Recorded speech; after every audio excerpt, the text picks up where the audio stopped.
What life-changing item can you buy for less than 100? 2 pet ducks. You may be tempted to go for one. But trust me, you need 2. And you'll have about 76 left over. They don't tell you this in school. But the ducks in the park are free. A curved shower rod. Seriously. 10 for a tension rod. Or 28 for a curved one that takes a bit more effort to install. But your showers are suddenly 33% larger and feels like you're in a hotel every day. Nice try, Jeff Bezos. Another monitor. Your productivity will increase dramatically. I have 3. But maybe you are right. A nasal irrigation kit, either the electronic pump or simply the squeeze bottles. I started using them both leading up to surgery on my sinuses. And I haven't stopped using them since. It takes some getting used to. But the relief and clean feeling is amazing. Make sure you only use distilled water for nasal irrigation. There are horror stories out there of the consequences of running tap water up your nose. Brain-eating amoeba-type horror stories. Or boil the water. Pretty sure that was part of the instruction with my neti pot. And salt as well. Let it cool after you boil it. Though. Just trying to keep you from getting sued. Tom. Houseplants. They will make you happy looking after them. I recently bought a Venus flytrap. She caught her first fly today. So proud. This is so wholesome I could die. I started keeping and growing plants and herbs. And just not killing them feels like such a huge accomplishment. Seeing a new sprout is like a celebration. Now I understand why people have graduations for kindergarten. AeroPress coffee maker. The thing broke my wife of her 200 monthly Starbucks habit. The unit costs maybe 25 or so. New pair of socks. If you've been wearing the same pairs forever like I usually do, there's nothing like putting on a new pair of freshly bought socks. You can totally feel the difference. I never realized till was an adult sadly, but I appreciate the feeling of new socks all the time. I bought a one-back scratcher from an Asian market in town. Best one I ever spent. Rice cooker. That beeper kept me fed during depression when I barely had the energy to get out of bed. Takes less than nothing to get some rice in there and flip the switch. Want something sweet? Throw coconut and sugar in there. Want flavor but can't beep to make anything? Get some Spanish rice or saffron going. You can throw tofu in there with it if you need. Yeah, it's not the best for you, but hot food is better than no food. A decent light wake-up alarm clock. Completely changed my mornings. Don't think I could ever go back to using my phone or a simple alarm clock. Would it help wake up non-morning people like myself? If so, link. Hello fellow non-morning person. I have one of these. It doesn't help me that much. It might work for you though. If you have trouble getting up or functioning in the morning, and like a nice cup of coffee or tea, an electric kettle with a timer can be a real game changer. Or just getting an electric kettle if you don't have one. Vertical mouse. 20. Saved my wrist using it at work all day. It looks odd but it feels so much more natural. I even got a bunch of people at my office to buy one after they tried mine. Edit. Here's the link to the one I have for those interested. This was a lifesaver for me.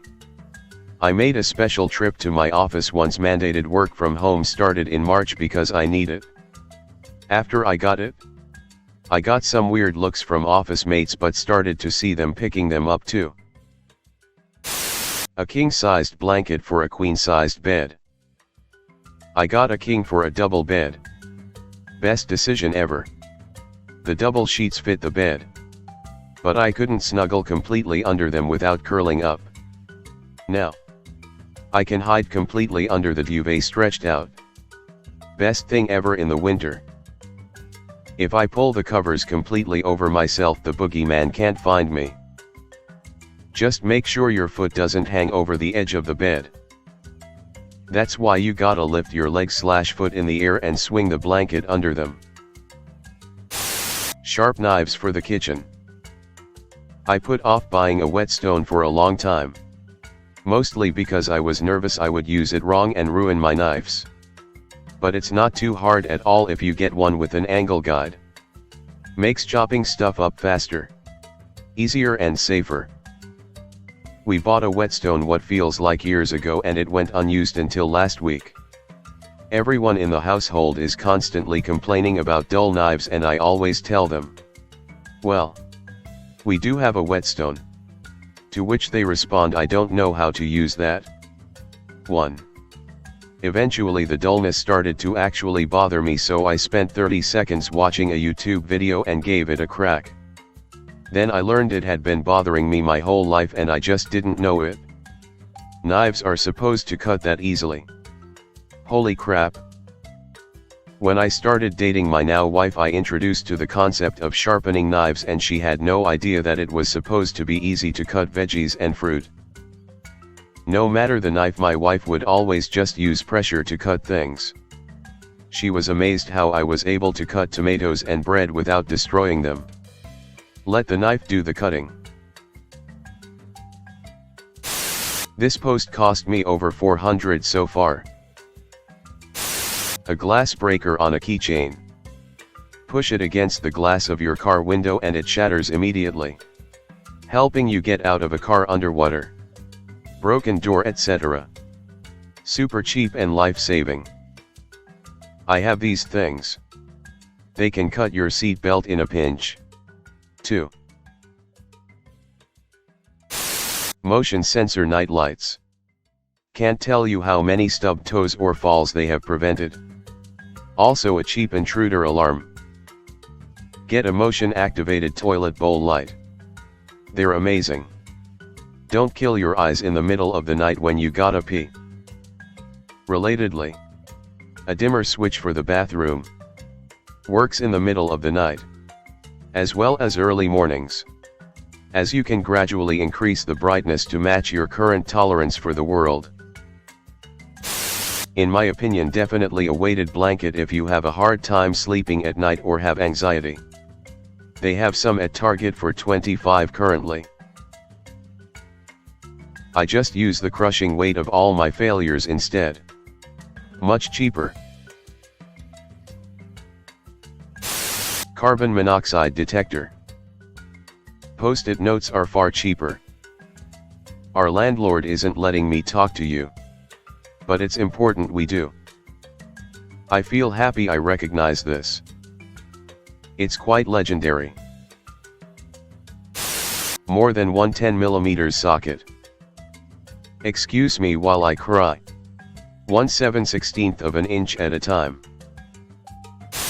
Blackout curtains for your bedroom. Changes your life if you want to sleep all day.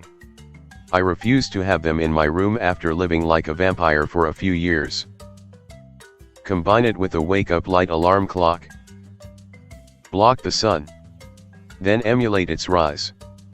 The future is here. People. This is how I feel when I put foundation all over my face to get rid of the redness. Then apply blush on top of that to put redness where I want it. May sound simple, but a good pillow. It is amazing the change in body aches and sleep you see when you have a good pillow that fits you. I thought that I liked memory foam and other fancy pillows. But the real life changer for me was a buckwheat pillow. I have sleep apnea, and it allows me to get my head into the perfect position and keep it there comfortably. Edit. Before you go out and buy one, please research the pros and cons. They aren't for everyone. Consider them if you like a firmer pillow. Occasionally wake up with an achy neck from lack of support, and want a pillow that breathes well. Someone in the comments has also pointed out that you will win every pillow fight you get into. Downsides are: if you shift around in your sleep a lot, you'll need to adjust the pillow to fit your new position. Adjusting the pillow and settling in makes a little bit of noise as the buckwheat husks rub against each other. Kind of like dry leaves crinkling. Some people are also allergic to buckwheat. But there are other similar fillings such as millet husks. Organic fillings also need to be replaced once in a while, since it breaks down over time. Oh man! Did my life change when I got my buckwheat pillow? I tried using the standard pillows but could never find one that was comfy. Memory foam got too hot or would compress to a pancake. Getting used to the noise took like a week or so. But after that, pure bliss. Sunscreen. No skin cancer for me. For anyone that disagrees with this comment, I've had multiple skin cancer surgeries. It's not the scalpel cutting flesh away from your body that hurts the most during the procedure. It's whatever liquid they inject into you to deaden the nerves around the cancer that hurts. The needles don't hurt, but that speep they inject into you is effing nasty. Wear your sunscreen, kids. What life-changing item can you buy for less than $100?